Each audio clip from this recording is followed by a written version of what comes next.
Salut à tous mes amis et bienvenue pour un nouveau podcast du Club Paname. C'est une nouvelle saison qui commence et que nous allons commenter ensemble tout au long de 2018 et 2019. Des analyses toujours de qualité délivrées par mes fidèles compères. J'ai nommé Basto. Basto, comment ça va? Ça va très bien, content de vous revoir tous. Dryas, comment ça va? Pour respecter le script, Jimmy, tu es beau. Merci. Olivier, comment ça va? Ça va très bien, la tête dans les étoiles, 2 étoiles. C'est beau. Merci à vous mes amis. Ensemble ce soir nous allons commencer par débriefer tranquillement du match amical de samedi après-midi contre le Bayern Munich, puis évoquer le parcours de nos Parisiens en Coupe du Monde et enfin par parler du Mercato. Est-ce que vous êtes prêts mes amis? On est prêt. Prêt? Très bien. On commence tout de suite par PSG Bayern. Le PSG D s'est incliné 3-1 contre un Bayern B. Après une première mi-temps plutôt impressionnante de nos titis parisiens. Qu'est-ce que vous allez retenir de ce match, mes amis? Basto? Impressionnante, tu vas peut-être un peu fort. C'était pas mal. Moi, c'était pas mal, mais après, il y avait quand même peu d'actions construites. Mais bon, après, il y a la qualité des joueurs. Moi, je retiens globalement très peu de choses de matchs amicaux, quoi qu'il se passe. Maintenant, on va essayer de retenir ce qu'on peut retenir de ce match. Notamment le système à 3 défenseurs qui semble être vouloir installé par Tourelle, puisqu'il y a eu 3 matchs amicaux et 3 fois il a installé ce système à 3 défenseurs. J'ai bien aimé sinon le positionnement notamment des 3 milieux que sont Bernedé, Toufiki et Nkunku, puisqu'on avait 3 joueurs tout terrain qui permettaient d'avoir un bon bloc et une bonne occupation du terrain, surtout sans ballon. C'était surtout ça qui était intéressant, ce bloc défensif où on attirait l'adversaire sur les ailes pour venir les bloquer et ensuite ressortir le ballon. Ce que j'ai trouvé aussi intéressant, c'est cette faculté à toujours sortir au sol. Je crois qu'en première mi-temps, on n'a pas fait un seul long ballon en l'air. Donc toujours cette volonté de partir au sol et de chercher la verticalité et le décalage dès qu'il était possible. Donc c'était une première mi-temps plutôt agréable, plutôt intéressante avec nos petits jeunes à suivre. Après la deuxième mi-temps, il n'y a pas grand-chose à retenir. Il y a eu une baisse physique. Munich a fait des changements, nous beaucoup moins. Et puis on s'est logiquement écroulé, mais bon, c'était une mise en route, c'était plus une curiosité que vraiment de choses à retenir. Quand même, Basto, il y a eu un ballon en l'air en première mi-temps et c'est celui qui amène le but. Ouais, c'est un ballon en l'air qui arrive sur Riemann et qui ensuite fait un superbe passe en profondeur, mais c'est pas une ballon en l'air pour se débarrasser de la balle. Ouais, évidemment. Andreas, qu'est-ce que t'en as pensé, toi? Je trouve que le mot qu'a choisi Basto, curiosité, est le bon mot. Après, j'ai quand même été assez impressionné par les choix de Tourelle. Par exemple, chose que peu de gens avaient anticipé, c'est Lassana Diarra en défenseur central, libéraux, au milieu d'une défense à 3. Lassana Diarra, on le connaissait tous au milieu, on l'avait tous imaginé en latéral, mais personne ne l'avait imaginé à ce poste. Donc on a un entraîneur qui essaye d'imaginer, qui essaye de trouver des solutions avec les joueurs qu'il a, parfois en les faisant sortir de leur zone de confort. On a vu pas mal de joueurs qui jouaient pas forcément à leur poste de prédilection. Moi, ce que j'ai envie de retenir, au-delà du fait de ne pas balancer, c'est la qualité du bloc. On peut vraiment faire un match première mi-temps, deuxième mi-temps, donc on se focus sur la première mi-temps, la qualité du bloc avec les angles de passe qui étaient systématiquement coupés, le bloc était toujours bien placé, les joueurs bien positionnés, tout le terrain qui était quadrillé, vraiment un bloc qui bougeait aussi bien en attaque qu'en défense. Et petit flash, Bernedé qui jouait pas dans un poste dans lequel il a l'habitude de jouer et que j'ai trouvé très très intéressant en première mi-temps dans ce rôle de sentinelle à 2. Merci à toi, Dryas. Olivier, quelque chose à ajouter? Je serais globalement assez d'accord avec mes partenaires du jour pour dire que c'est toujours difficile de tirer des enseignements de matchs amicaux, surtout là, du fait de l'absence de la quasi-totalité de l'effectif premier du PSG. Mais je crois effectivement qu'on a vu se dessiner une organisation qui peut-être va perdurer avec cette défense à 3, avec ce bloc effectivement moi aussi que j'ai noté, et je pense que ce qui participe à ce bloc c'est ces 2 lignes de 2, puisque on joue en 3-4-2-1 et les 2 joueurs du milieu plus les 2 joueurs qui sont au soutien de l'attaquant restent globalement très coordonnés à la fois dans la projection offensive comme dans les replis défensifs, et ça donne une très très bonne assise à l'équipe. Alors la position de Diarra, ça me semble plus anecdotique. Je crois qu'il a voulu mettre dans la colonne vertébrale les joueurs les plus expérimentés, c'est-à-dire Buffon, Diarra et puis Rabiot. Et après, il y a eu beaucoup de changements en deuxième mi-temps et là, je crois que l'impact physique des Allemands qui était supérieur a pris le dessus. Donc, des choses intéressantes qui demandent à être confirmées, mais ça reste un match amical avec toutes les réserves qu'on peut émettre par rapport à sa signification réelle. Je voulais juste ajouter un truc que j'ai oublié de dire, Jimmy. Ouais, vas-y. C'était juste parler toujours de cette première mi-temps. En fait, le joueur qui a raté le plus de passes, et parfois les passes faciles, ça a été Rabiot. Il a été intéressant dans son jeu, mais bon, on va peut-être en reparler dans la rubrique Mercato. Mais s'il veut rester, il faut qu'il se ressaisisse, parce que c'est pas possible quand c'est le joueur le plus expérimenté que ce soit celui qui fasse le plus de fautes. C'est vrai, on aurait dit que c'était un peu lui le Titi au milieu des autres. Après, c'est quand même lui qui avait le plus d'impact. Ça se discute, mais oui, c'est lui qui a Par fait rapport à le Bernadette, plus de ratés. Après, c'était peut-être celui qui Par rapport à prenait le plus Bernadette, de non. risques aussi. Mais Bernadette par rapport à avait plus d'impact, Tufiki ouais. ou Nkunku, qui a aussi raté pas mal de choses. Moi, je voulais juste rajouter un truc par rapport à ce que disait Dreas, notamment sur le positionnement de là. Ce que j'ai bien aimé, c'est l'interview d'après-match de Tourelle qui dit qu'il a mis ce système et ces joueurs-là pour pouvoir mettre les jeunes dans des bonnes conditions et pas se prendre entre guillemets une branlée par Munich pour être le plus près possible. Donc même dans un match amical, il y a cette idée de construire par rapport à l'adversaire. Donc il faudra voir dans les matchs pro, mais si dès les matchs de pré-saison il est dans cette idée-là, ça peut être intéressant. Merci à vous mes amis et pour cette analyse du match amical de préparation. On va parler Coupe du Monde. La France est championne et cette Coupe du Monde a été grandiose. On l'a gagnée en Russie. Deux grands pays, la France et la Russie. Les joueurs du PSG ont marqué 13 buts dans la compétition, ce qui en fait le club le mieux représenté en termes de buts. On va rentrer un peu plus en détail, joueur par joueur, pour avoir vos impressions. On va regrouper ça un peu par pays, comme ça vous pourrez nous donner une petite analyse rapide, si vous le voulez, du parcours des pays cités. Qu'avez-vous pensé de la Coupe du Monde de Thiago Silva, mes amis? Draias? En une phrase, j'ai l'impression que je vais résumer toutes les interrogations. C'est un no monstro haut niveau, mais dans une configuration bloc bas. On l'a vu très très très bon. Et paradoxalement, le match où il se permet des montées, c'est le match où ils ont été très en difficulté. Il s'est permis pas mal de montées, mais est-ce que c'était pas dû à la panique dans la maison brésilienne face à la Belgique qui était en train de mener? C'est difficile à savoir. Moi, j'ai envie de retenir le concernant sa fin de saison. Post sa non-titularisation contre Madrid, où on a vu un Thiago Silva qui commençait à défendre en avançant. Et j'ai pas envie de retenir nécessairement sa Coupe du Monde, même s'il a été très bon, parce que pour moi il a été très bon avec les défauts qu'il avait avant. Donc moi j'attends autre chose de Thiago Silva, avec ce qu'il m'a montré en fin de saison, et j'espère l'avoir dès le début, dès son retour et dès le début des matchs officiels. Clair, concis, j'aime ça, Draias. Olivier. Thiago Silva, il y avait 5 matchs. Le Brésil a disputé 5 matchs jusqu'à son élimination. Thiago Silva a été titulaire dans les 5 matchs. Il a marqué un but et le Brésil a été éliminé en quart de finale. Moi, Thiago Silva, il m'a pas surpris. Il a confirmé encore dans cette Coupe du Monde ses qualités qui font qu'il est un des meilleurs défenseurs centrales du monde. Il a très très bien tenu la baraque. Il a été très fort athlétiquement. Il a cette capacité à gérer la profondeur qui est absolument exceptionnelle dans son dos. Il compense beaucoup des manquements que peuvent avoir ses partenaires. Donc c'est vraiment le patron défensif qui m'a encore époustouflé dans cette Coupe du Monde, malgré un Brésil en demi-teinte. Merci à toi, Olivier. Basto.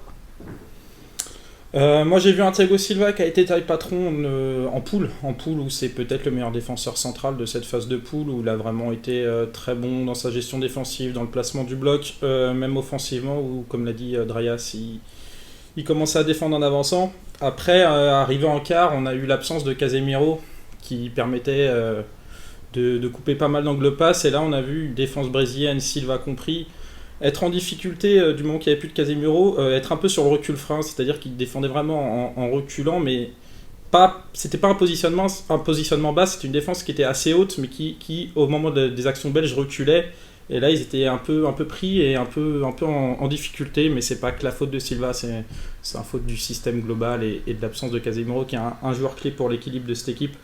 Donc globalement, une très bonne Coupe du Monde de Silva, mais il n'a toujours pas ce match référence, que ce soit en Ligue des Champions ou dans une grande compétition, à partir des phases éliminatoires. Donc plutôt mitigé si je comprends bien. Plutôt bon. Ah non, il a fait Thiago Silva a fait une très très bonne Coupe du Monde. C'est juste par rapport à ce qu'on peut attendre d'un défenseur, enfin je sais pas, je vais utiliser le qualificatif moderne, à savoir un défenseur qui défend en avançant, qui offre plus de solutions à la fois par la projection ou par les angles de passe. Et c'est là-dessus qu'on l'attend, parce que sur les qualités défensives propres et sur les qualités surtout d'anticipation, enfin sur l'anticipation, c'est peut-être avec Sergio Ramos le seul qui est à ce niveau-là. Varane a fait des progrès, mais il n'est pas encore à ce niveau-là. Sur ses qualités défensives, on sait tous déjà qu'il est monstrueux. On l'attend un petit peu sur le reste. Donc c'est pas une critique de Thiago Silva dans sa Coupe du Monde, c'est une interrogation par rapport à Thiago Silva sur sa nouvelle saison. Comment est-ce qu'il va se comporter ? Donc là, moi, sans surprise, je ne suis pas d'accord tout à fait avec cette analyse. Pour moi, un défenseur central doit d'abord défendre. Et Silva, il est ce défenseur central idéal dans les interventions défensives, en ce sens qu'il a une lecture du jeu absolument exceptionnelle, qu'il a une gestion dans le dos de ses autres défenseurs qui est fantastique.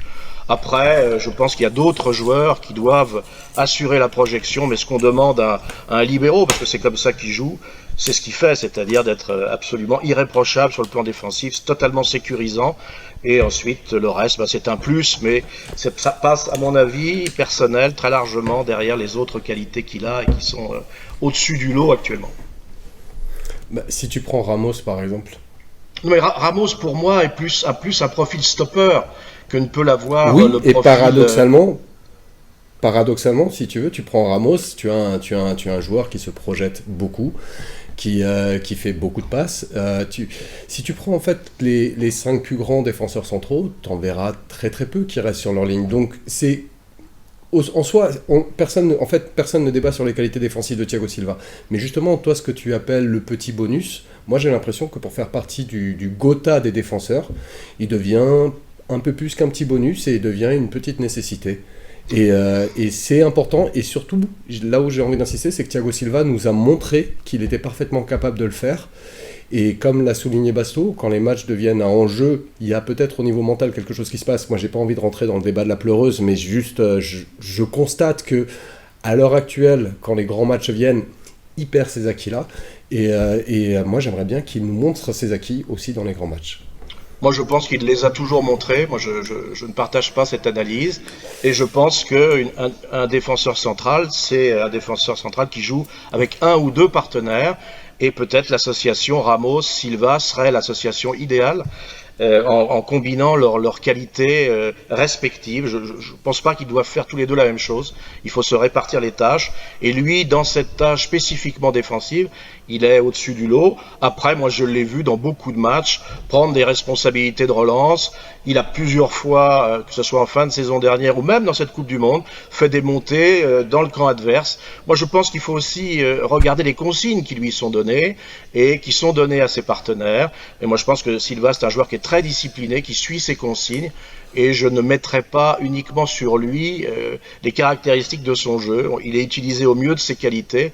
Et pour moi, elle me semble extrêmement utile dans toutes les équipes où il évolue. Mes amis, on va avancer. On va parler de Neymar. Neymar qui a joué cette Coupe du Monde après 3 ou 4 mois d'absence, après sa blessure contre Marseille. Olivier, comment tu as trouvé la Coupe du Monde de Neymar ? Neymar, c'est une Coupe du Monde qui est très difficile à analyser. Parce que elle survient alors qu'il sortait d'une grave blessure qui est survenue 3 mois avant la Coupe du Monde, qu'il a été obligé de s'arrêter 1 mois et demi, qu'il a repris, donc forcément il n'avait pas toutes ses possibilités physiques et probablement aussi une réticence psychologique qui a fait qu'il n'a pas pu démontrer la totalité de son jeu et qu'il a probablement accompagner les attaques qu'il subit régulièrement avec un peu plus d'appréhension que d'habitude, ce qui peut-être expliquer ces simulations qui malheureusement ont un peu terni sa Coupe du Monde, l'ont un peu ridiculisé peut-être de façon excessive, mais c'est quand même ça qui ressort.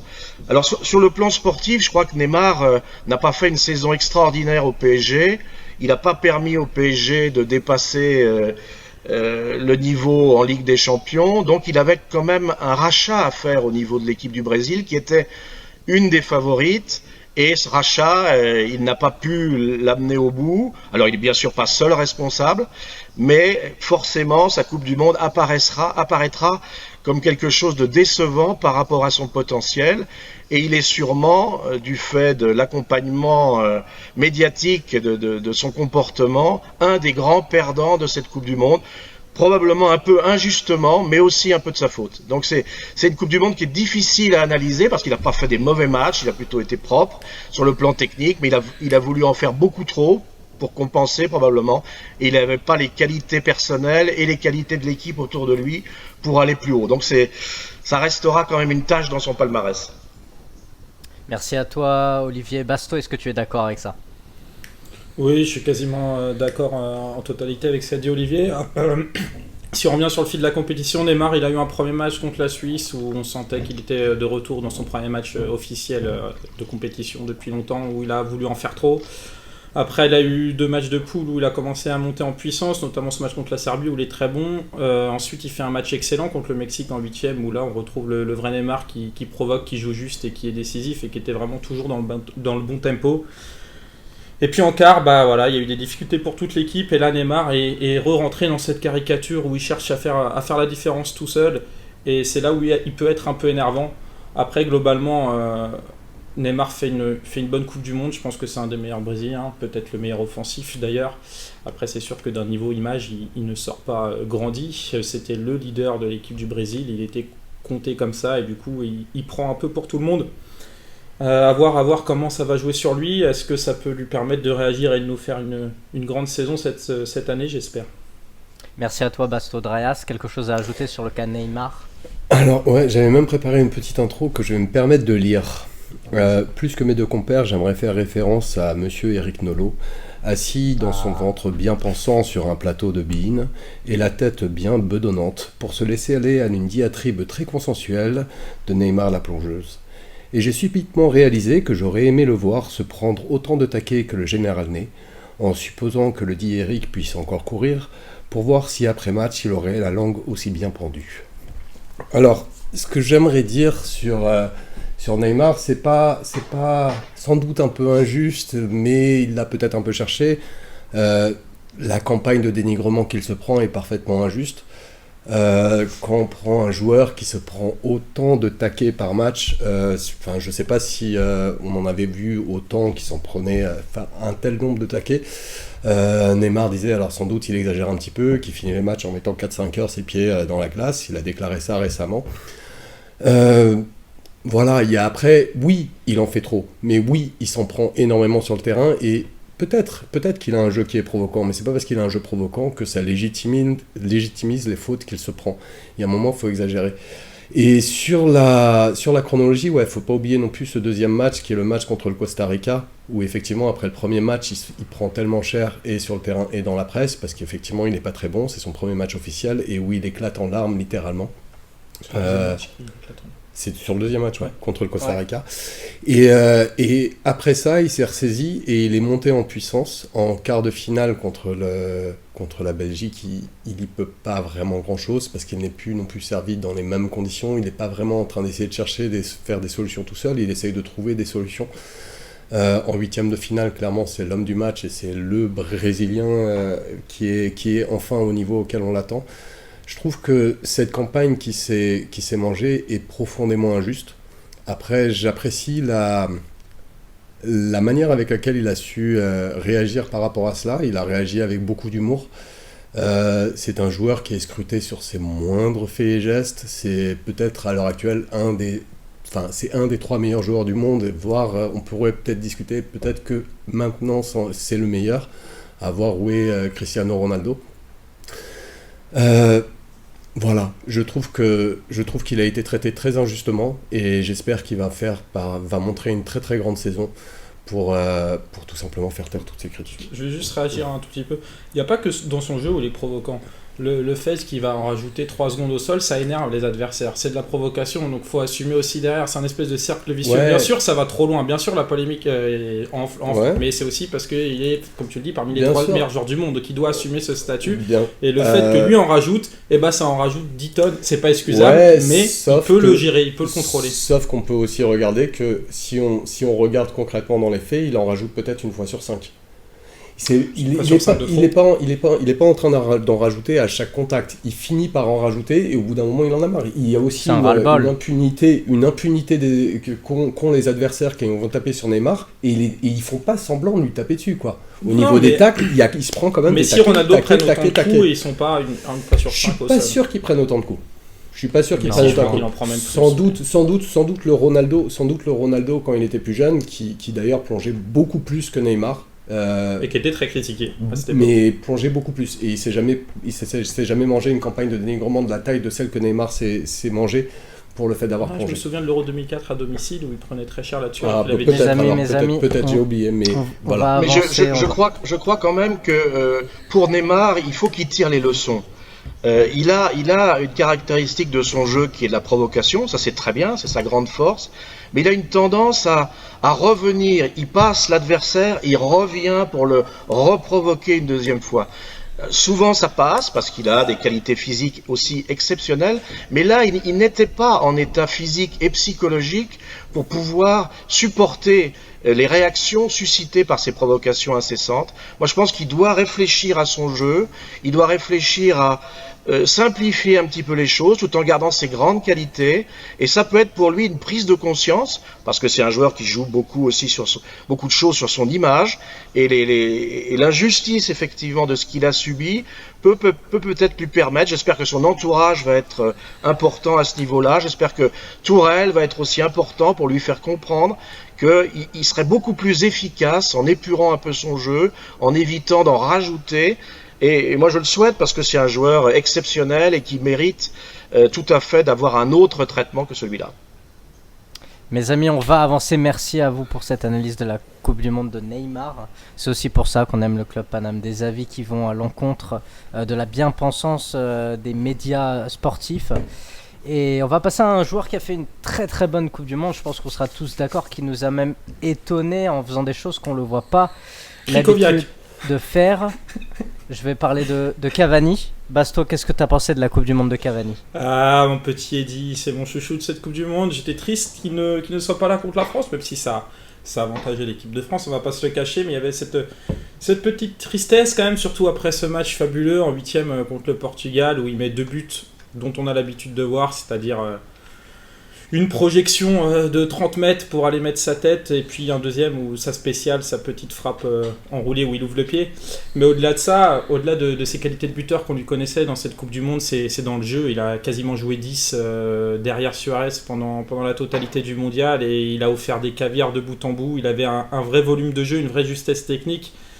Et ça, j'ai pas envie de dire nouveau, parce qu'on l'a vu de plus en plus au PSG au fil des années, mais à ce point-là, on l'avait pas vu pas autant de matchs de suite. On a vu un Cavani vraiment d'une justesse technique assez épatante, et il s'est transformé en meneur, au-delà d'être un leader du jeu, en meneur de jeu. C'était assez époustouflant, donc bravo à lui. Andreas, qu'est-ce que tu en penses? Alors, je vais d'abord juste réagir à ce que vient de dire Basto, où Cavani, en fait, meilleur dans le jeu, on le voit depuis un petit moment, mais ça a vraiment explosé à la gueule du monde entier pendant le mondial. Ça s'est découvert au fur et à mesure de sa saison au Paris Saint-Germain, où on le voyait par séquence offrir des garanties dans le jeu. Et d'ailleurs, dans ce 8ème de finale, sur la première, je suis sûr que c'est lui qui a l'avant-dernière passe, et je crois que sur le deuxième but, il est aussi à l'avant-dernière passe. Il a été... Voilà, résumer le mondial de Cavani, ça a été dantesque sur le terrain et dantesque hors du terrain. J'en veux pour ce dernier événement où il est allé féliciter ses bourreaux dans leur vestiaire après France-Uruguay. Et la seule question qui se pose sur Cavani, c'est qu'est-ce que ça va donner à Paris? Comment est-ce que Tuchel va l'amener? Pour l'instant, il n'y a que des questions et on n'a pas encore de réponse. Donc voilà. On a une petite réponse, comment il avait géré Aubameyang. C'est pas tout à fait le même profil. Exactement. Mais dantesque pour répondre à ta question, Cavani. Dantesque. Olivier? Cavani, c'est 4 matchs sur les 5 qu'a disputé l'Uruguay. Le dernier match, malheureusement pour lui, il l'a raté sur blessure. C'est 3 buts et l'Uruguay est éliminé sans lui en quart de finale. Moi, je rejoins ce que disent mes camarades, c'est-à-dire qu'on a vu un Cavani efficace dans ce qu'il sait faire, et on a vu un Cavani surprenant dans ce qu'on ne le voit pas souvent faire, c'est-à-dire d'organiser un peu le jeu d'attaque. Et souvent, Cavani était un peu au service de Suarez, et là, c'est Cavani qui a vraiment pris le dessus, et Suarez a été un peu éteint par rapport à tout ça. Moi, la question que je me pose, c'est est-ce que le Cavani de l'Uruguay n'est pas le vrai Cavani, et est-ce que le PSG sait vraiment utiliser Cavani? On en reparlera tout à l'heure par rapport au mercato, mais j'ai trouvé un Cavani totalement épanoui, parfois moins triste que le visage qu'il a montré de temps en temps au PSG, où il a souvent été mal servi par ses partenaires, un peu ignoré. Donc ça va être le très très gros chantier de Tourelle, c'est d'arriver à faire jouer nos 3 monstres ensemble, ce qui n'a pas été fait l'année dernière, et qui va conditionner toute cette saison. Mais Cavani, moi, il m'a absolument époustouflé par le caractère complet enfin de son jeu. Et puis, comme dit Drayas, moi, j'ai été, quand on a vu les mauvais joueurs belges, les mauvais perdants belges, de voir ce garçon avec sa simplicité, sa sincérité, venir se serrer contre ses petits camarades du PSG. Bon, on ne peut être que touché par ce joueur qui a un cœur exceptionnel et qui est un joueur d'une humilité et d'une simplicité ébouriffante. Je vais juste réagir sur une chose. Déjà, rappeler la lettre qui a été publiée sur le Club Paname et que Cavani avait livrée sur un magazine anglais, je ne sais plus lequel, où Cavani parle à l'enfant qu'il était quand il avait 9 ans, qui est une lettre très touchante et qui montre beaucoup qui est le personnage. Et je voulais juste réagir un tout petit peu à ce qu'a dit Olivier en disant que Cavani a eu ses moments difficiles au parc, mais il a eu aussi ses moments heureux, et notamment sur la fin, la communion avec le public.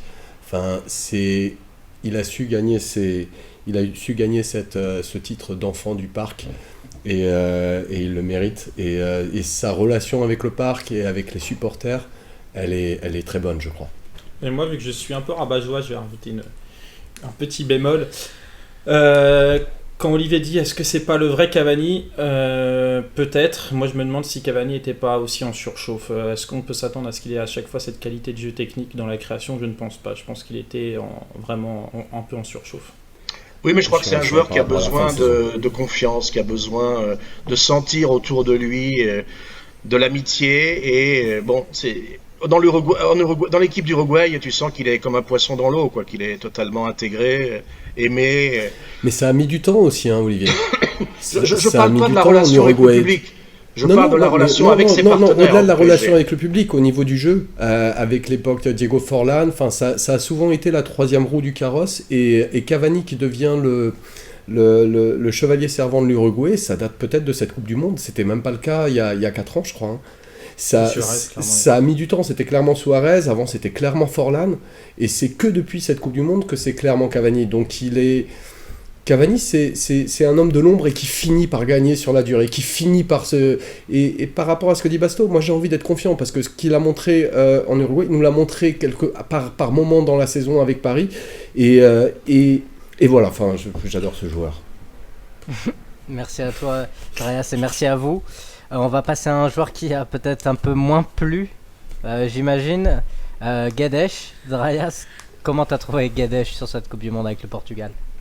Pour moi, il n'y a rien à en dire, en fait. Merci à toi, Drayas. Je vais quand même dire une phrase, mais t'inquiète pas, je vais pas être long. On parle d'un joueur qui a 21 ans, qui fait sa première Coupe du Monde, qui se retrouve titulaire au Portugal, dans une équipe qui joue pas très très bien.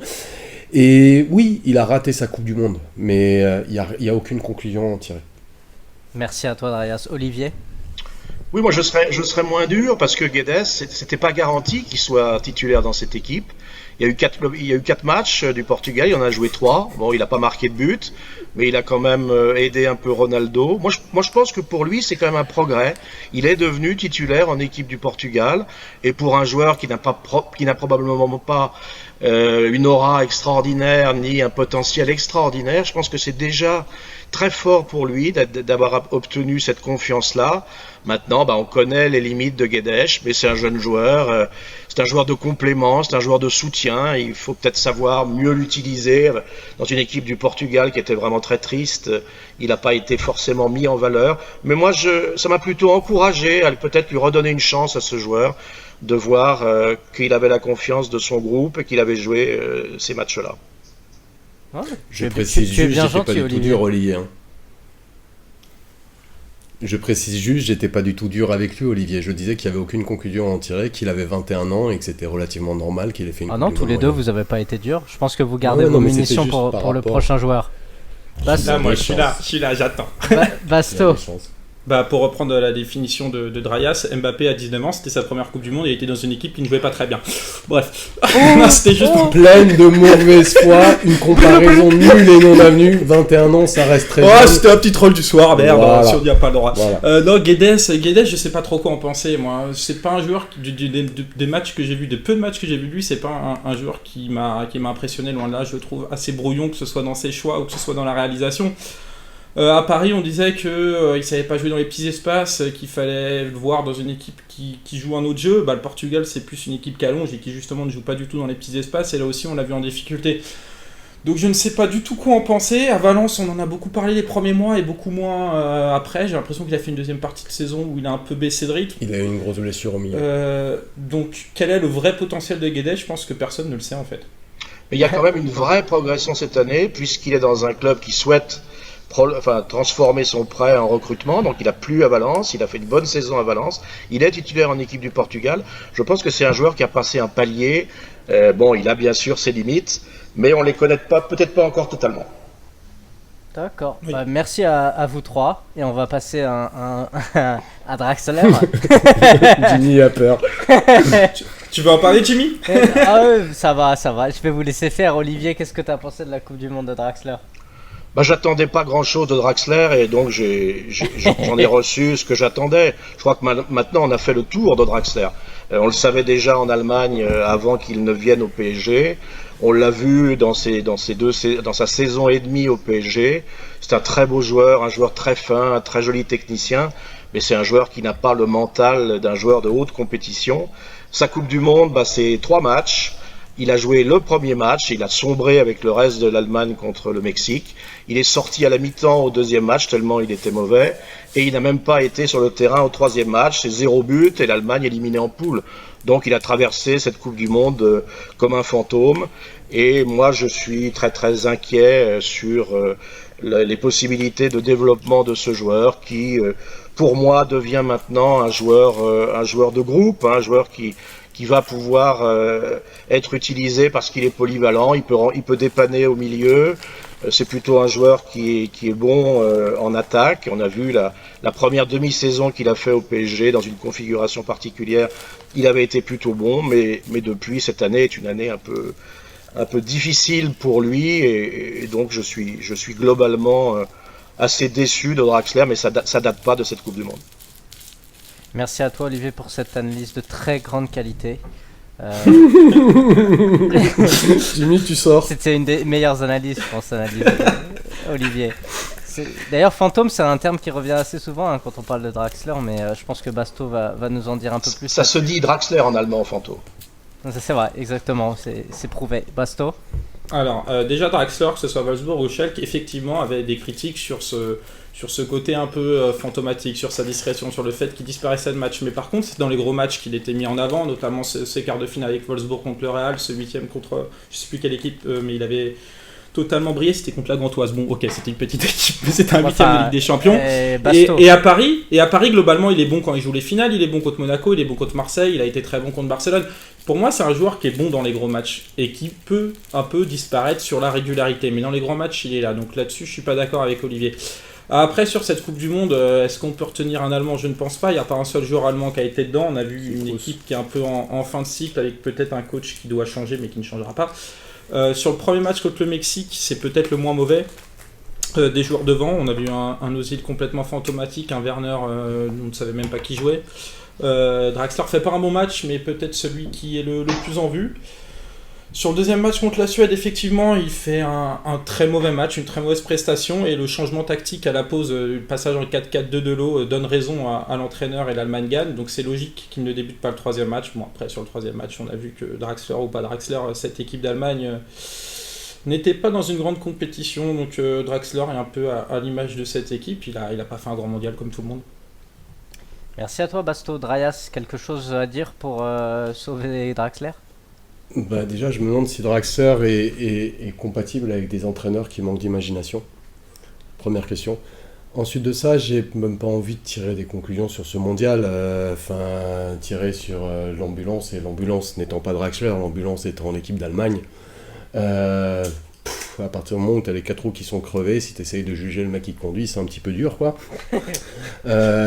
Mais voilà, c'est un joueur, s'il veut avoir sa chance, il va devoir se sortir les doigts du cul, il va devoir faire un petit peu d'effort, mais je pense que c'est un joueur qui aura sa chance, et s'il sait la saisir, je pense qu'on va avoir affaire à lui pendant longtemps cette saison. Je confirme ce que dit Darius, c'est un joueur qui, dans les caractéristiques, est totalement touché, compatible, on va dire, et il a la chance, entre guillemets, de revenir avant Neymar, Cavani, Mbappé, donc il risque de débuter les premiers matchs. Et là, c'est à lui de saisir sa chance. S'il n'y arrive pas là, il va falloir qu'il s'impose au milieu. C'est sûr que s'il s'impose pas dans ses premiers matchs, il sera sur moi, ça sera normal. Mais... On verra, et bonne chance à lui sous les ordres de Tuchel, avec qui il partage la langue, ce qui est déjà pas mal. Et l'amour du jeu. Et l'amour du jeu, en effet. On va passer à Meunier, Thomas Meunier avec la Belgique, qui a fait une Coupe du Monde pas mal. Basto, qu'est-ce que t'en penses? Bah déjà, on parlait de Cavani, on critique beaucoup Meunier sur son comportement, on va pas faire le débat ce soir, mais Cavani est venu féliciter les joueurs français, Meunier l'a fait aussi, je tiens juste à le souligner. On n'a pas vu ça. D'ailleurs, les joueurs français l'ont dit, Pogba l'a dit, Pogba même dit à Meunier, heureusement que tu n'étais pas là, ça aurait été bien plus compliqué. C'était pas filmé, pas de preuve. Et d'ailleurs, Meunier a félicité sur Twitter le soir même la France en leur souhaitant la victoire finale.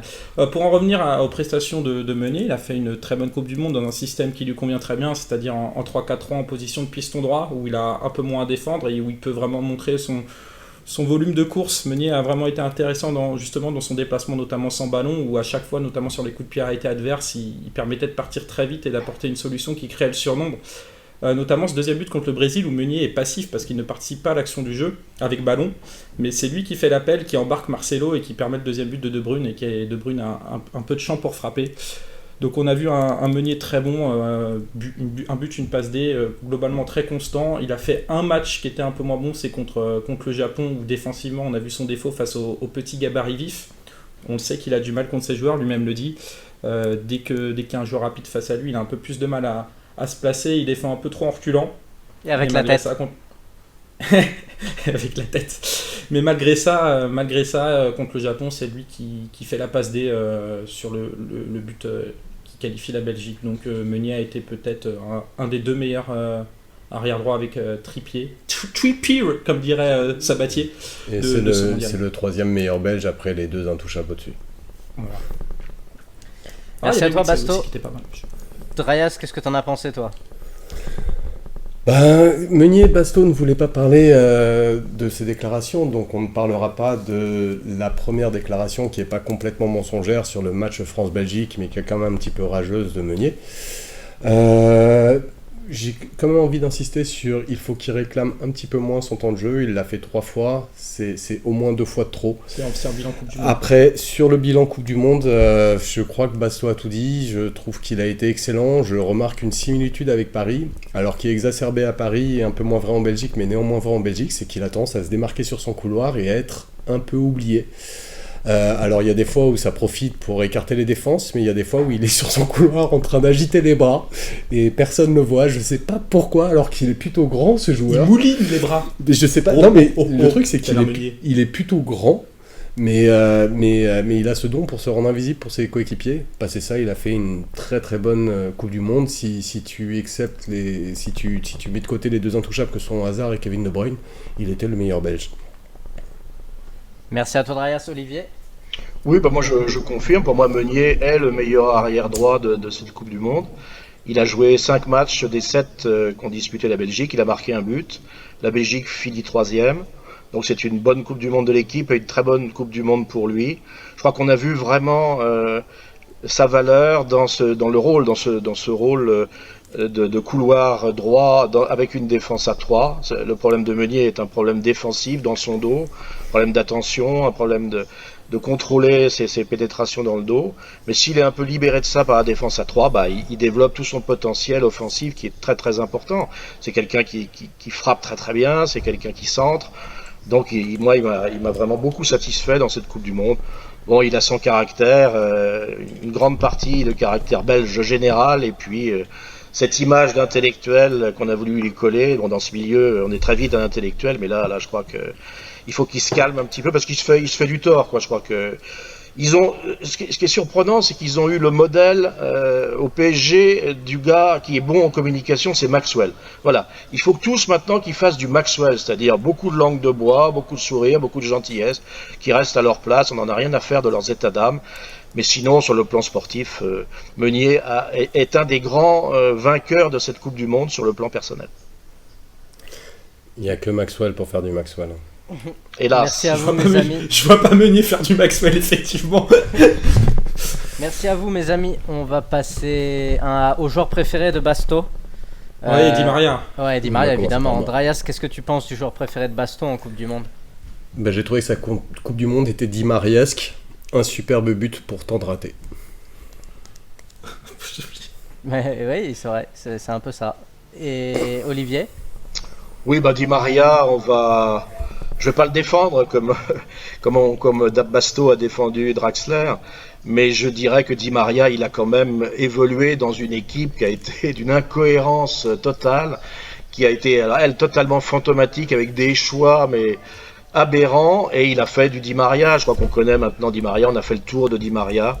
C'est un joueur qui a beaucoup d'activités, malheureusement pas toujours très coordonné, qui perd beaucoup de ballons, mais qui est capable de fulgurance et de gestes comme cette frappe extraordinaire du pied gauche. C'est un des plus beaux buts de la Coupe du Monde. Mais c'est un flop du mondial, qui est un flop au sein du flop général de l'Argentine. Non, c'est pas un joueur qui a marqué des points avec cette Coupe du Monde. Merci à toi, Olivier. Basto, tu dois défendre Di Maria, je pense. Ah si j'ai défendu Draxler en disant qu'il était à l'image de son équipe, donc une Coupe du Monde ratée, je vais défendre Di Maria avec beaucoup d'entrain et de motivation. Il a été aussi nul que son équipe, c'est-à-dire catastrophique, donc je le défends. Non, oui, il est dans une équipe totalement incohérente. Qu'est-ce que vous voulez faire là-dedans? Il n'y a aucun joueur qui peut être sortir du lot dans un marasme collectif pareil. On n'était pas loin de France 2010, avec des joueurs qui prennent même le pouvoir après le troisième match, donc il n'y a pas grand-chose à faire. C'était un échec annoncé, cette équipe d'Argentine, et on l'a vu. Donc oui, Di Maria, comme Seb l'a dit, il a fait du Di Mariesque, beaucoup de déchets, un super but, on a un peu l'habitude. Après, moi, il y a un truc qui m'inquiète un peu par rapport à Di Maria, c'est que j'ai l'impression qu'il a perdu son coup de rein, et ça fait quelques mois que c'est le cas.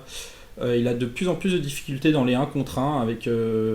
Avant, il passait une fois sur 2, maintenant il passe une fois sur 5, et on sent qu'il a plus ce coup de rein. J'ai l'impression qu'il y a une baisse physique. Il commence à... Il a quel âge? 32, 31? Ouais, non, il a plus jeune, je crois, il a 30, 31. Quel que soit son âge, j'ai l'impression qu'il baisse physiquement, en tout cas. Ah c'est normal. Oui, c'est normal. Merci à vous. On va passer à l'équipe de France très vite sur Kimpembe. Olivier, qu'est-ce que tu as pensé de la Coupe du Monde, du match de Kimpembe? Je voulais offrir une toute petite réaction très rapide. C'est vrai que l'Argentine a été en dessous de tout, mais notamment contre l'Islande, etc. Enfin, on a vu parfois des mouvements offensifs qui étaient relativement intéressants, en dépit de tout le reste qui était à chier. Et même dans ces mouvements offensifs qui étaient intéressants, Di Maria ne l'était pas. Moi, je vais noter l'excellente Coupe du Monde de Lo Celso qui n'a pas raté une passe. Pas mal. Bon, du coup, Kimpembe, Olivier. Kimpembe, je crois que c'était un peu comme Guedes, il fallait qu'il soit sélectionné.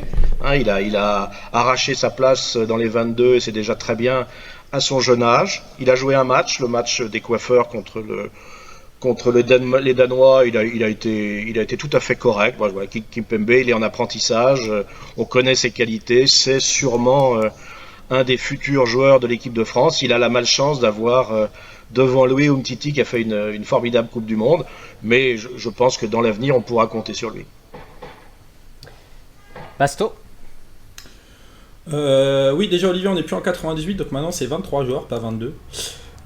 Sinon, Kimpembe, dans ce match contre le Danemark, il a été bon sans être extraordinaire, avec peu de prise de risque, un peu timide. On n'a pas vu de Kimpembe qui peut monter, mais après c'était peut-être les consignes, et puis c'était une équipe B aussi, c'était un match, un contexte un peu compliqué pour vraiment se montrer. Il a fait le job.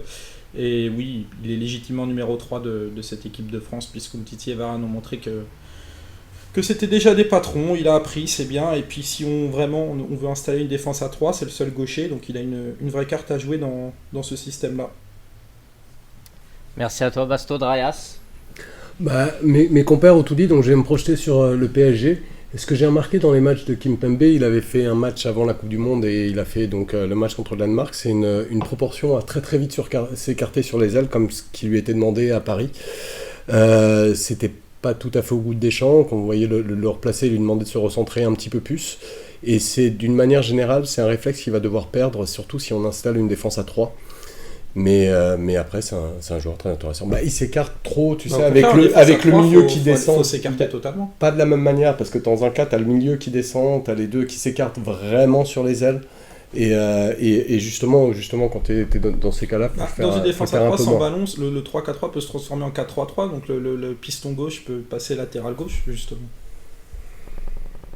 Tu t'écartes pas autant, d'une manière générale, dans les mouvements quand on bloque bas, quoi. Je trouve. Ah oui, mais on ne jouera pas forcément. Et d'une manière générale, il a le réflexe de tout de suite s'écarter pour offrir des possibilités de passe et il s'écarte un petit peu trop. Mes amis, on va finir cette analyse des joueurs parisiens en Coupe du Monde en terminant par Mbappé. Mbappé magnifique, 19 ans, champion du monde. Basto, qu'est-ce que tu as pensé de la Coupe du Monde dans sa globalité de Mbappé ? Que dire, si ce n'est bravo, si ce n'est applaudir cette maturité, ce jeu, il a tout. Je crois qu'il a mis 4 buts en frappant 8 fois, donc en plus il a cette efficacité qu'il n'avait pas forcément pour le moment. Quand on pense que ce mec n'a que 19 ans et que par exemple on dit « Ah, il est pas mal ce petit Nkunku, il est prometteur avec Nkunku à 21 ans », ça montre à quel point Mbappé est un extraterrestre, comme on en sort peut-être un chaque 15 ans dans le monde. Après, il devra assumer, mais à force de dire il devra assumer, à chaque fois il assume. Là, c'était le mondial, il a su porter, en même temps que ses coéquipiers, porter cette équipe et être complètement dans son rôle. On l'a vu aussi faire des gros efforts défensifs, qui était un de ses points d'amélioration, qui commençait à faire un peu en fin de saison, mais sans vraiment le faire parfaitement. Là, il l'a fait de mieux en mieux tout au long de la Coupe du Monde, notamment en finale, où je crois qu'à 0-0, à un moment, il vient faire un tac dans la surface défensive pour dégager en corner. Et puis voilà, après on connaît ses qualités de vitesse, ses qualités de percussion, ses qualités d'intelligence du jeu. Il fait très souvent le bon choix. Il a fait une Coupe du Monde juste remarquable. Il n'y a pas d'autre mot à dire. Merci à toi, Basto. Drayas, est-ce que tu es d'accord avec Basto ? Pour l'essentiel, oui, j'ai envie de retenir de la Coupe du Monde de Kylian Mbappé un tweet de Pelé disant si Kylian continue à enfiler les records et à menacer mes records comme ça, je vais devoir reprendre les crampons. Et Kylian qui a répondu le roi reste le roi. C'est comme dit Basto, c'est un joueur qui est affolant dans le sens où il a un niveau déjà fou, mais en même temps il apprend à une vitesse exceptionnelle. C'est un joueur qui regarde des matchs en permanence, qui loupe jamais un match, qui loupe jamais une occasion d'apprendre, qui loupe jamais une occasion de se remettre en question. Et comme le disait Basto très justement, on a tendance à se dire faut pas s'enflammer, faut pas qu'il s'enflamme. Mais non, le mec, il a la tête sur les épaules et il aura beau aller chercher les étoiles, que tu commences à croire que même au plus haut, il gardera la tête sur les épaules pour aller encore plus haut que le plus haut. Et voilà. Après, faut mettre un haut là, non pas l'enflammate que lui risque d'avoir, mais l'enflammate que les gens ont. Notamment des gens qui vont dire que Mbappé est meilleur que Neymar, comme on peut lire à pas mal de reprises. Mbappé est encore loin du niveau de Neymar, et c'est normal. Neymar a 26 ans, Mbappé en a 19. Neymar à 19 ans n'était pas au niveau de Mbappé. Et il a beaucoup de progrès à faire encore, mais il est absolument extraordinaire, tant déjà par le jeu qu'il produit, que par sa capacité à comprendre ce qu'on lui demande, que par sa capacité à remettre en cause son jeu, et par sa capacité à progresser. Il est fabuleux. Merci à toi, Drayas. Olivier, quelque chose à ajouter ? Mbappé, c'est le joueur de cette Coupe du Monde. Ce qu'on retiendra de cette Coupe du Monde, c'est la victoire de la France, bien sûr, la 2e étoile. Merci pour la 2e étoile. Mais c'est aussi l'éclosion au niveau footballistique et médiatique de Mbappé. Bon, il est rentré dans cette équipe de France, il était pas titulaire avant la Coupe du Monde, c'est les derniers mois que ça s'est décidé, et il y est rentré comme étant le joueur clé de cette équipe. Aurait-on gagné la Coupe du Monde sans Mbappé? La question peut se poser. Je crois que sur le plan sportif, il a disputé 6 matchs sur les 7. Il y en a un, il a été ménagé, il est rentré à la mi-temps, il a marqué 4 buts et il est champion du monde. Je crois que Mbappé, il a surtout, c'est une arme de dissuasion massive. C'est-à-dire aucune défense du monde ne peut laisser de l'espace dans son dos face à Mbappé. Je ne sais pas si vous vous rappelez les premières minutes de France-Belgique. Je ne sais pas quel est le malheureux belge qui est sur le côté gauche. Et Mbappé, il lui laisse sa carte de visite et il va provoquer le gardien. Les Belges, ils se sont pas livrés beaucoup à la suite de ça. Je crois que c'est aussi le mérite de Deschamps d'avoir su utiliser ce joueur de cette façon-là. Il a bien sûr participé au repli défensif, mais bien moins que les deux autres qui se sont beaucoup sacrifiés pour lui laisser beaucoup de fraîcheur. Et dès qu'il a pu, dans une équipe qui jouait bas, qui ne laissait pas d'espace dans son dos, qui attirait l'adversaire, il a été lancé dans le dos. Et là, on a vu éclater toutes ses qualités physiques et techniques. C'est un joueur qui a une technique en mouvement absolument exceptionnelle. Je crois que sa fameuse roulette talonnade à Giroud restera comme un des grands gestes de ces dernières années. Et puis, il est dans cette Coupe du Monde l'anti-Neymar. Neymar, par la force des choses, n'a pas été décisif sportivement et a terni son image, là aussi à tort ou à raison, alors que Mbappé a été plus que décisif sportivement et a amené son image à un niveau supersonique. Tous les gamins du monde veulent le maillot de Mbappé. Donc, je crois que c'est vraiment une réussite extraordinaire.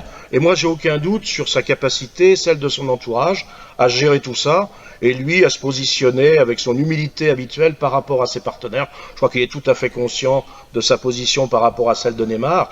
Le problème, c'est pas de savoir lequel est le meilleur. Le problème, c'est de savoir les utiliser l'un et l'autre et au service de l'un et de l'autre. Ça va être ça le grand challenge de Tourelle. Mais sinon, de Mbappé, je n'ai aucun doute sur sa capacité à jouer avec les autres. Merci à vous, messieurs. Je vais bien rajouter deux petites anecdotes sur Mbappé. Vas-y, juste finis. Qui montre sa maturité, notamment ce fin de match contre la Belgique où il part seul avec le ballon alors que la balle a été sifflée en touche pour aller gagner 30 secondes supplémentaires. Donc à 19 ans, il a déjà ce petit côté vice qui me plaît beaucoup. Et ses déclarations aujourd'hui où il dit mais moi, la Coupe du Monde, je savais qu'on allait gagner, j'étais programmé pour la gagner. Donc ça peut paraître comme de l'arrogance, mais non, c'est juste un mec qui est sûr de lui, qui n'a pas peur. Il se nourrit des grands matchs, plus les matchs sont importants, plus il démontre sa force, et à cet âge-là, c'est incroyable. Et un dernier point, c'est que j'avais du mal à imaginer, dans un court terme, au moins Mbappé jouant seul en pointe ou en pointe, mais je pense qu'à long terme, ce joueur a besoin d'être près de la surface pour vraiment faire flipper les défenseurs en continu. Alors, je vais me permettre moi aussi mes petites réactions. Vas-y, très vite. Déjà, moi, Mbappé seul en pointe, je suis pas fan, mais vraiment à deux attaquants, c'est vraiment ce que j'ai envie de voir. Je pense pas que comparer Neymar et Mbappé soit une bonne chose. Il faut arrêter ces comparaisons, elles ne servent à rien, que ce soit pour du bien, pour du mal. Enfin, ce sont deux joueurs différents, avec des qualités différentes. Neymar est encore un grand frère pour Mbappé. C'est vrai que Mbappé va tellement vite qu'on se demande combien de temps il va rester le petit frère. Mais les comparaisons servent à rien. Et enfin, je voulais juste ramener une statistique qu'on oublie, c'est que si Mbappé avait tiré les pénaltys de l'équipe de France, il aurait été le meilleur buteur du mondial. Merci à toi. D'ailleurs, il se met à tirer quelques coups francs et corners, ce qui est nouveau aussi. Merci à vous, mes amis. J'ai juste une dernière question subsidiaire uniquement pour Olivier. Je ne veux pas créer du débat. À laquelle on réagira, bien sûr, Olivier. Non, je ne veux pas créer du débat. Je veux juste demander à Olivier. Olivier, est-ce que Didier Deschamps est le plus grand coach de l'histoire du football ? De l'histoire du football, je dirais pas jusque-là. De l'histoire récente, il est sûrement dans le peloton de tête. Mais je voudrais aussi remarquer que Jimmy, tu as oublié un Parisien qui a disputé quand même 3 matchs sur 3 dans ce mondial, qui s'appelle Krikoviak. Et je trouve ça assez injuste que ce joueur ait été oublié. On a cité tous les joueurs qui avaient joué, sauf lui. Alors, il a fait une très mauvaise Coupe du Monde. Parlons-en, voilà, il a fait une très mauvaise Coupe du Monde. Alors, il a quand même marqué un but. Il a été 3 fois titulaire. La Pologne était une équipe d'une tristesse infinie. Et même Lewandowski a été à peu près attiré vers le bas comme l'a été Krikoviak. Mais Krikoviak est quand même considéré dans cette équipe comme un pilier. Et je pense que il ne faut pas l'oublier lorsqu'on fait le bilan des joueurs du PSG dans cette Coupe du Monde. Exactement. Alors, je vais réagir sur Krikoviak en disant que Deschamps a, pour moi, donné ses lettres de noblesse en la qualité d'accompagneur d'un groupe. Je vois pas le rapport avec Krychowiak. Non, il n'y en a aucun. Ah, ok. Tu peux enchaîner sur Krychowiak. Moi, je vais enchaîner sur Krychowiak. Je pense que Jimmy l'a zappé parce que Krychowiak est en instance de départ au Lokomotiv Oui, parce que Moscou. pour moi, c'est un joueur de Moscou. Et donc, il ne rejouera sûrement plus sous les couleurs parisiennes. Mais effectivement, à l'heure actuelle, à l'heure où on parle, il est toujours parisien. Et donc, on peut parler de sa Coupe du Monde. Et je pense que le jeu de la Pologne se résume à Krychowiak qui était numéro 10 et sur le maillot et parfois sur le terrain. Donc, c'est qu'il y a un problème dans cette équipe globale. Et effectivement, il a mis un but. Il a aussi fait une passe décisive pour l'adversaire. Voilà. Bon, Jimmy, avant qu'on finisse ce chapitre sur les prestations parisiennes dans la Coupe du Monde, je voulais faire un petit point général plus que des analyses individuelles, parce que il me semble que ça va introduire bien le débat sur le mercato. Alors, dans cette Coupe du Monde, le PSG avait 14 sélectionnés, et ça me semble refléter à la fois les forces et les faiblesses de l'effectif en fonction de la situation sur le terrain de ces joueurs. Il y avait d'abord des grands absents, Alves, mais ça on sait que c'est uniquement sur blessure, sinon il aurait été à coup sûr titulaire sur le poste de latéral droit au Brésil. Il y a Verratti, bon mais ça il souffrait de la non-qualification d'Italie, mais non-qualification à laquelle il a participé. Je crois qu'il ne s'est jamais véritablement imposé en équipe d'Italie, il n'est pas considéré comme un des patrons qui devrait l'être. Je crois qu'il faut tirer un petit peu le signal d'alarme de Verratti. Il reste le meilleur dans un milieu un peu le parent pauvre du PSG au jour d'aujourd'hui, mais on ne le voit plus progresser, on ne le voit pas prendre un leadership, et ça, je crois que ça doit aussi le titiller. Et puis, il y a quand même des non sélectionnés qui étaient des joueurs de l'effectif. Rabiot, on le sait, Kurzawa, on le sait, et Pastore. Ça, c'est des joueurs qui n'ont pas participé à la Coupe du Monde.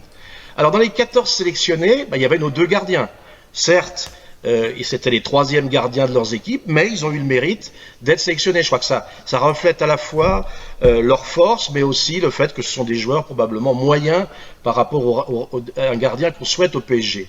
Sur nos 7 arrières, il y en avait 4 qui ont été sélectionnés, nos 3 défenseurs centraux, carton plein pour les défenseurs centraux, un latéral droit, il y aurait probablement les deux, on l'a dit avec Alves, aucun latéral gauche. Là, on voit aussi le point faible de l'effectif du PSG d'aujourd'hui.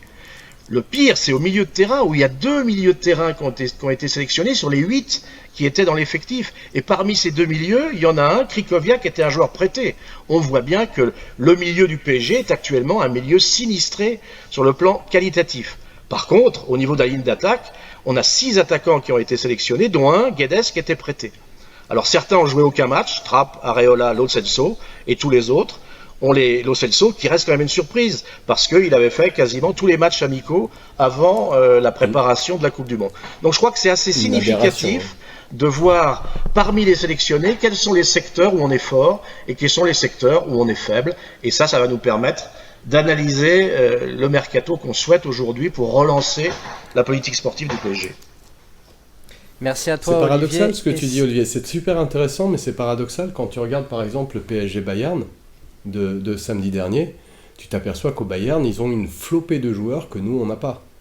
C'est-à-dire que, oui, tu enlèves... effectivement, on a pas mal de joueurs qui sont sélectionnés et pas mal de joueurs qui ne sont pas sélectionnés en fonction des postes. Mais par exemple, si tu regardes au milieu, quel joueur est disponible à l'heure actuelle? Très très peu. Et quand on prend en comparaison le Bayern, eux, ils avaient une flopée de joueurs à disposition. C'est pas paradoxal, c'est une autre de nos faiblesses, c'est la profondeur de banc que les gros clubs ont et que nous on n'a pas. On a un effectif qui est limité en quantité, qualitativement, quantitativement. Au-delà de la profondeur de banc, quand tu prends la ligne d'attaque du Bayern, il n'y en a pas tant qui étaient sélectionnés par rapport... il n'y avait pas autant de joueurs d'attaque du Bayern qui étaient sélectionnés par rapport aux joueurs du Paris Saint-Germain qui étaient sélectionnés. Non, ce que je veux dire... C'est paradoxal tout ça quand même. Non, mais les amis, on va avancer. C'est qu'on a de la qualité en défense, on a une énorme qualité en attaque et on a un vide sidéral au milieu de terrain. Mais ça, c'est... Les gars, mais c'est pas nouveau. On va en parler tout de suite. Merci pour cette très grosse analyse des joueurs parisiens dans cette Coupe du Monde. Et maintenant, on a tous les yeux rivés sur le mercato. Je vois déjà que ça vous pend aux lèvres. Pour l'instant, c'est le calme plat du côté du PSG. Seul Buffon, arrivé gratuit, à rejoindre les rangs parisiens. Donc peut-être que les dirigeants attendent vos envies, savoir vos envies pour les réaliser. Donc je vais vous demander qu'est-ce que vous souhaitez. Faites-moi votre liste. Qu'est-ce que vous souhaitez pour ce mercato d'été qui se doit de corriger les failles du PSG actuel, qui est quand même déjà pas mal. Drayas. Déjà, ma première envie, c'est que tous les joueurs recrutés soient demandés par Tuchel. Voilà, Tourelle, pardon. C'est vraiment ma première envie. C'est pas ce qui s'est passé à tous les mercatos précédents. Il y a eu des fois des doutes par rapport à tout ça. Pour les ailes, l'équation est assez simple. Pour les ailes, si Tourelle, je vais y arriver, Tourelle demande compte sur Thomas Meunier, à droite, c'est plus ou moins réglé. Mais par contre, à gauche, c'est un peu la sinistrose, avec le départ de Berchiche et Kurzawa, qui, alors que Tourelle semblait compter sur lui, qui se décide à toujours pas le titulariser dans les matchs amicaux.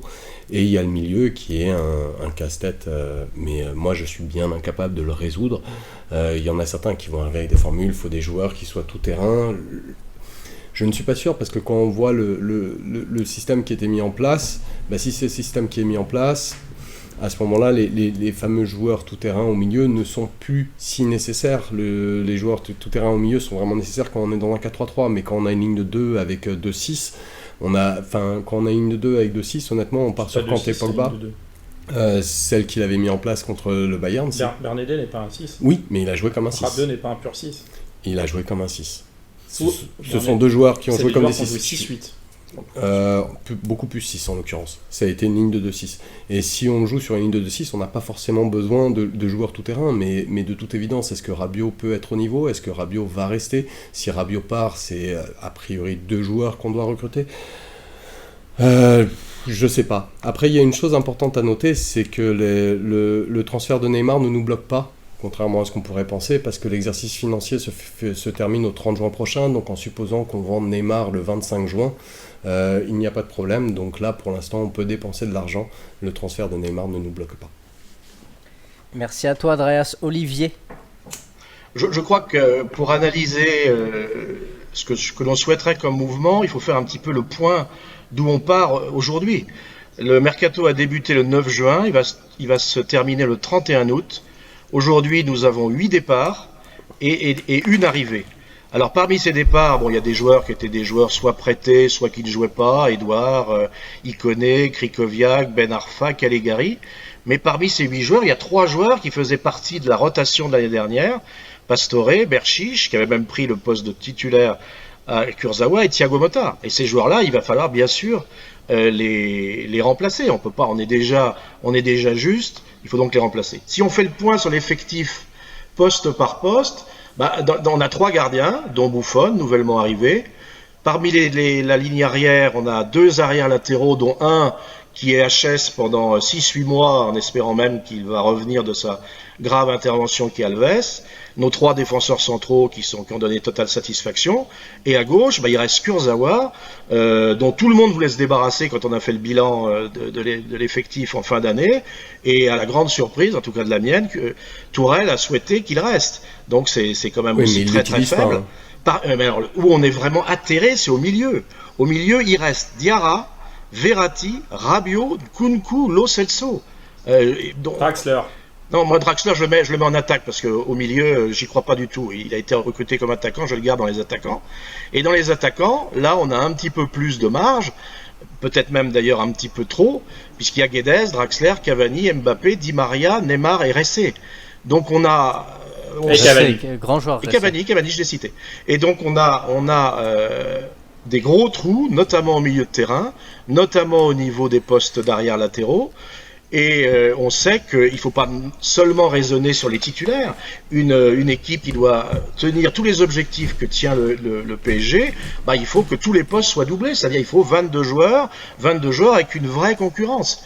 Alors les souhaits du mercato, quand on voit d'où on part, ils vont dépendre essentiellement du budget à disposition. Et aujourd'hui, on n'a aucune idée de ce qu'est ce budget.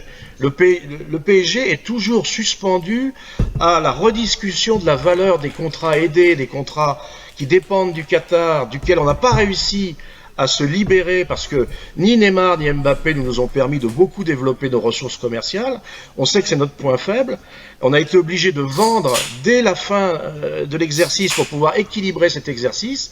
Notre situation est à nouveau réexaminée par les instances, donc on est probablement très court par rapport à ce que l'on peut engager comme budget. Donc pour moi, les priorités, c'est déjà des départs. Des joueurs qui ne vont pas nous être utiles. Un des 3 gardiens, et puisque Buffon est là, à mon avis, c'est Trapp. Parce que moi j'ai quand même un doute sur Buffon, et je préférerais qu'Areola reste si jamais ça se passait pas bien avec lui. Rester, bien entendu. Kunku, je pense qu'il faut le prêter. Et Di Maria, je crois qu'on a fait le tour. Pour lui et pour nous, il vaut mieux qu'il parte. Les arrivées, c'est celles là où on a nos manques.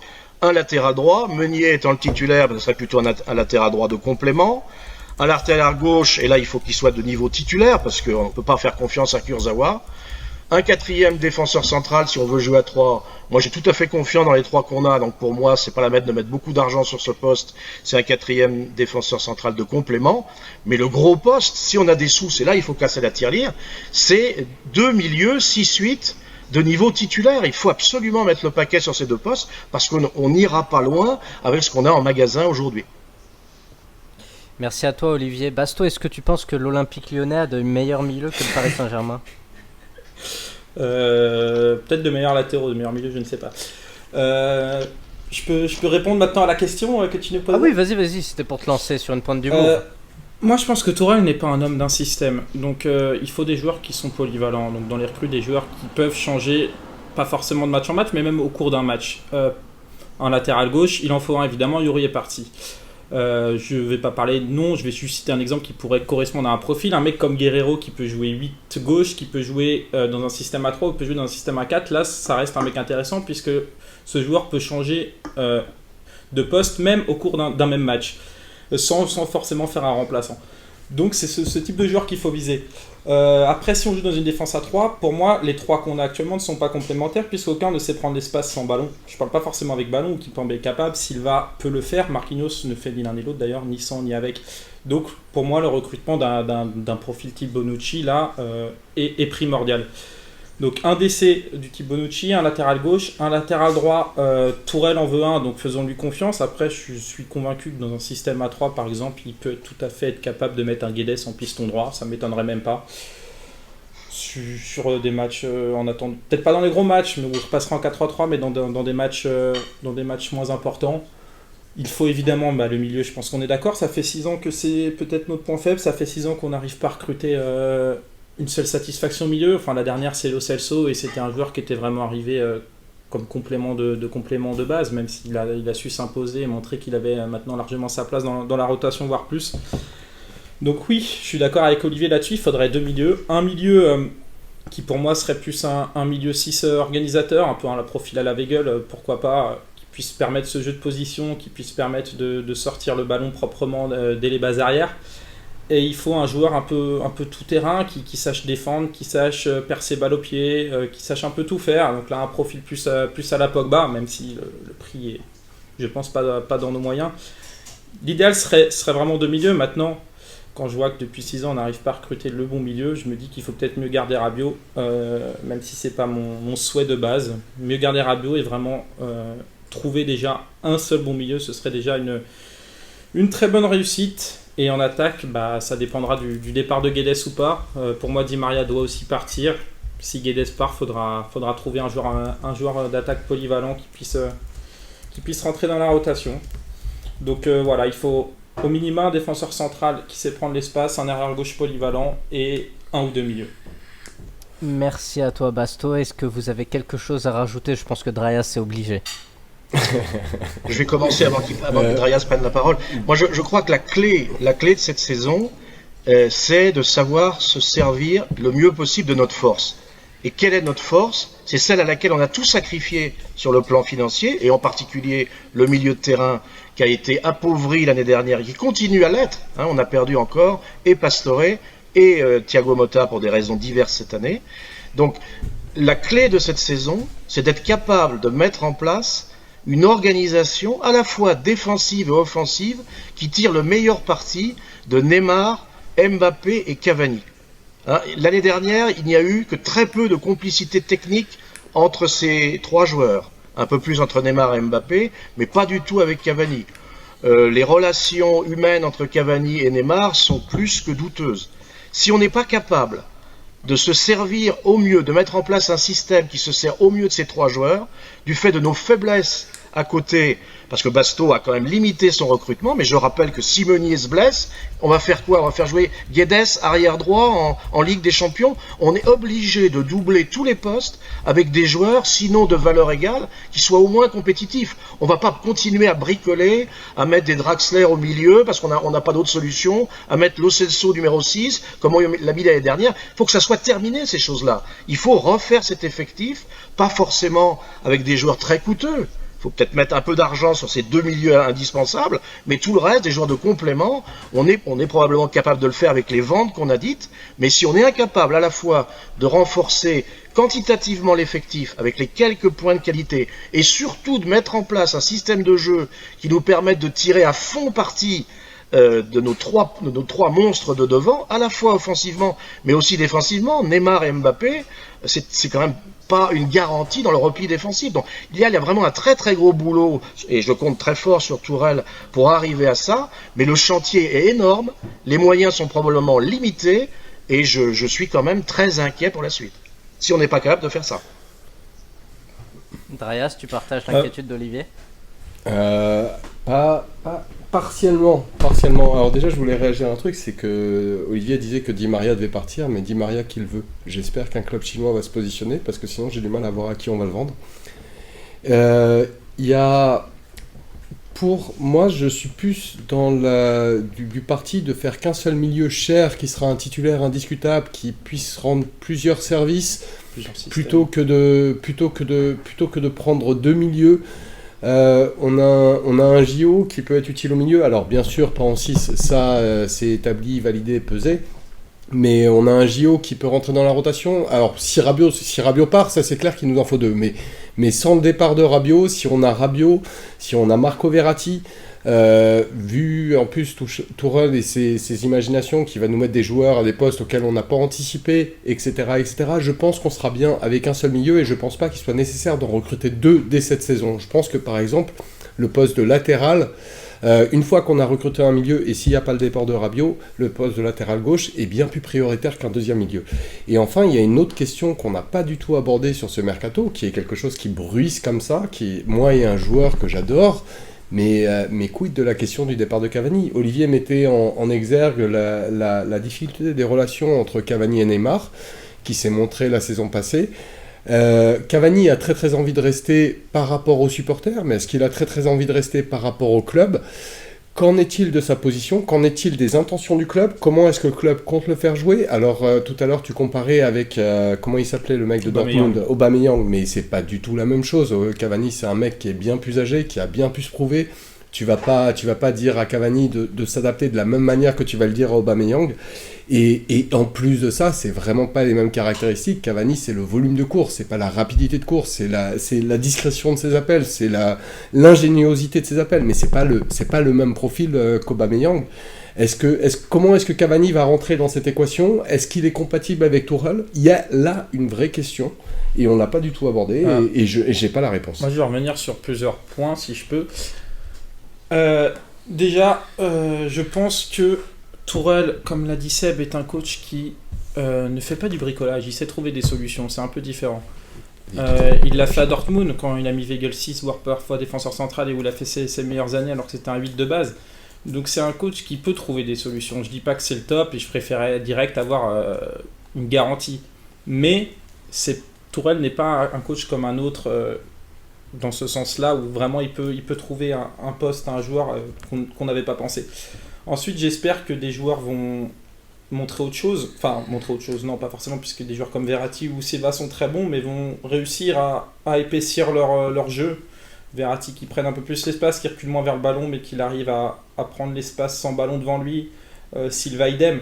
J'ai espoir là-dessus. Je pense que ce sont des joueurs intelligents qui savent le faire, et que si on a un coach qui l'apprend et qui, avec un bloc collectif qui le permet, ils le feront. Après, concernant Cavani, je pense qu'il est Tourelle compatible. Tourelle, que ce soit à Mayence, il joue avec, je ne me souviens plus du nom du joueur japonais qui jouait devant, ou que ce soit à Dortmund, joue avec un joueur d'espace en pointe. et il Kagawa maximise les qualités. Non, c'était pas Kagawa. Kagawa, c'était à Dortmund, c'était je sais plus le nom, Ozaki peut-être, je sais plus. C'est un joueur qui maximise les qualités de ce type d'avant-centre et qui va minimiser leurs défauts. Donc si on a un système où le bloc avance ensemble, où on trouve vite l'espace, que ce soit sur les côtés, Cavani peut être ce buteur d'appel, contre-appel et de surface qui marcherait très bien. Moi je vois un peu le problème différemment. Tourelle n'est pas un entraîneur qui a un énorme palmarès. Il a gagné une Coupe d'Allemagne dans toute sa carrière. Il n'a jamais entraîné un club avec des objectifs qui sont ceux du PSG. Donc moi je pense que c'est plutôt à Tourelle d'être compatible avec Neymar, Cavani et Mbappé qu'aux autres à être compatible avec lui. Tourelle, il va falloir qu'il s'impose à ces joueurs-là. Et ça, c'est pas gagné. Ensuite, on part quand même d'une saison, j'ai l'impression que vous avez oublié le podcast qu'on a fait d'analyse de la saison, où on avait déjà un effectif qui n'a pas été un effectif qui a été très performant. Cet effectif est affaibli par 8 départs, dont 3 joueurs de rotation. On ne peut pas continuer à faire du bricolage. Il va bien falloir aborder les problèmes de front, et notamment le problème de ce milieu qui est en jachère depuis 6 ans, qui a été sinistré par le siphonnage des fonds liés aux achats de Neymar et Mbappé.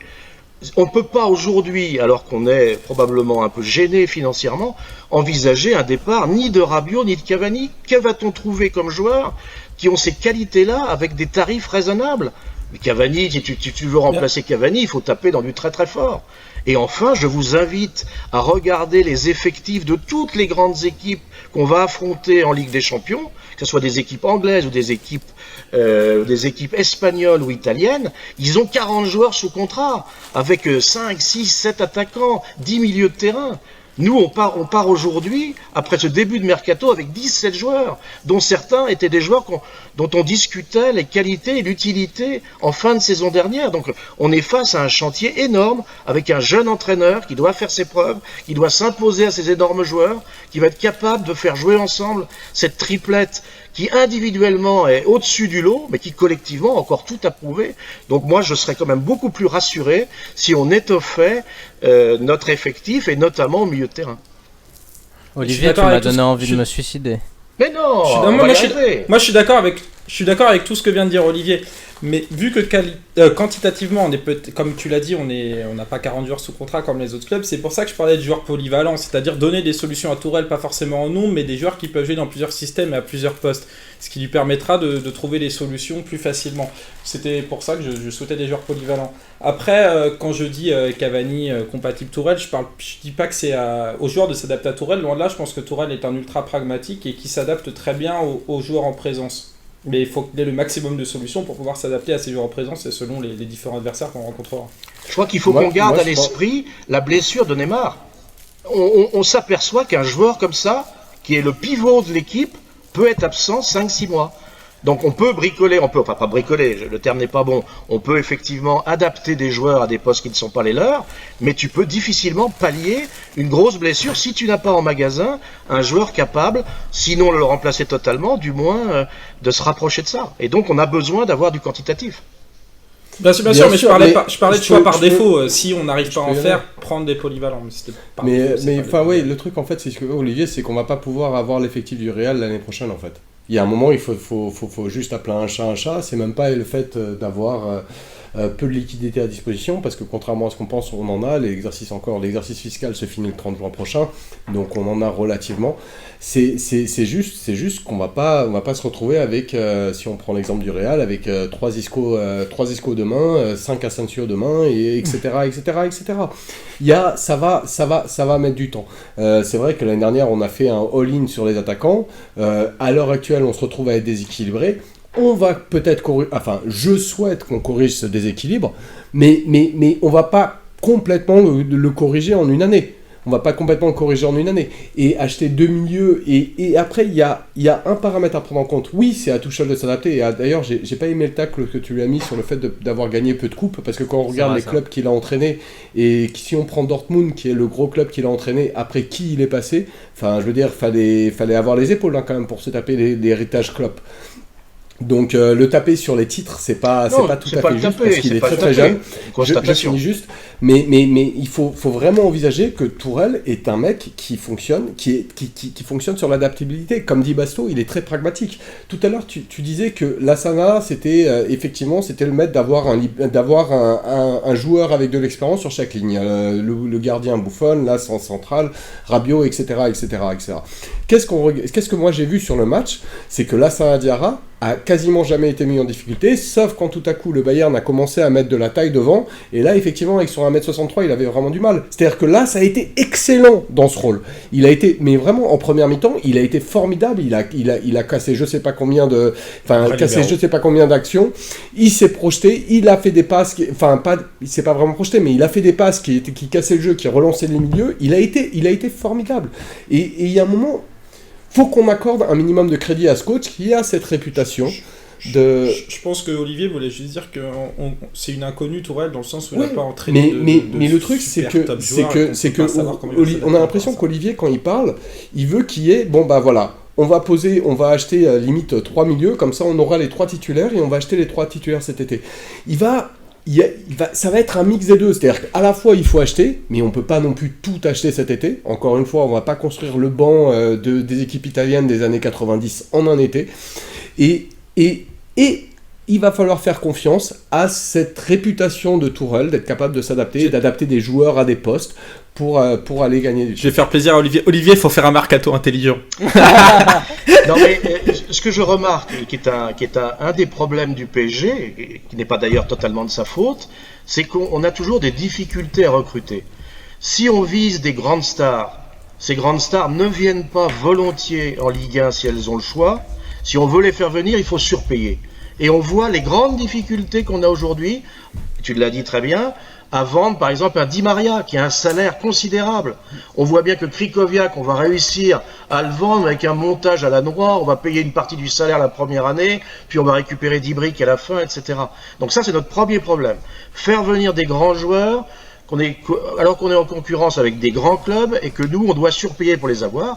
Et notre deuxième problème, et c'est là où j'ai une déception par rapport à Enrique par exemple, on est incapable de trouver des joueurs à potentiel, des joueurs moins chers, des joueurs de complément, qui seraient des joueurs qui seraient ravis de venir jouer au PSG, mais pour nous c'est tout ou rien. Ou on prend des stars, ou on prend des joueurs qui sont d'un niveau qui ne... Par exemple, l'expérience Berchiche, Berchiche, on a été tous un peu surpris au départ, et puis Berchiche, avec ses qualités, ses défauts, il a réussi à faire une saison honorable. Je demande pas qu'on prenne que des grandes stars. Aussi. Je ne demande pas qu'on prenne que des grandes stars. C'est pas Enrique. Je demande qu'on étoffe quantitativement cet effectif pour que Tourelle soit pas obligé de se retrouver avec un jonglage permanent parce qu'il n'a pas en nombre ce qu'il faut. Je crois qu'on peut trouver des joueurs de complément pas trop chers. C'est vrai, surtout quand on voit que... je dis juste ça, on peut pas en trouver 5 parce qu'un joueur pas trop cher c'est 30 millions. 30 millions plus un ou deux joueurs qui sont chers. On se retrouve avec une addition qui est irraisonnable à assumer complètement indépendamment de Neymar. Mais c'est Basto, tu termines s'il te plaît. Ouais.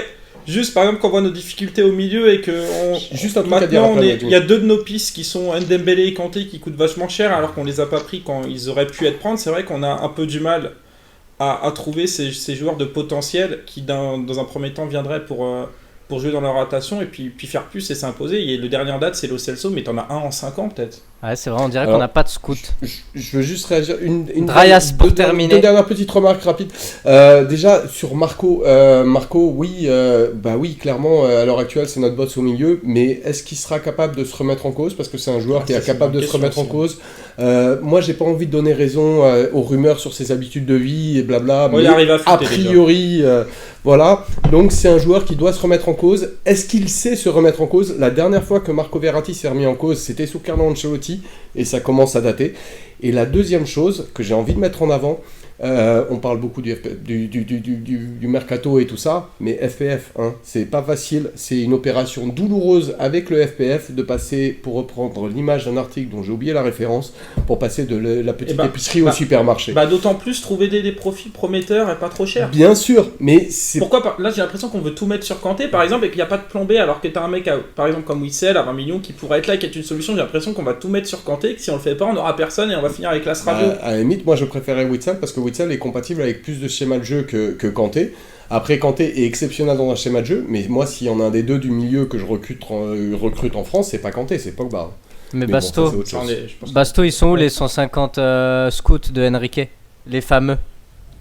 Bah, je sais pas, ils sont peut-être en taule pour trafic d'armes. donnons une chose à Enrique, c'est quand même, il vend bien. Il vend bien. On peut lui donner ça. Mes amis. Maintenant, il faut qu'on ait un directeur sportif pour recruter maintenant.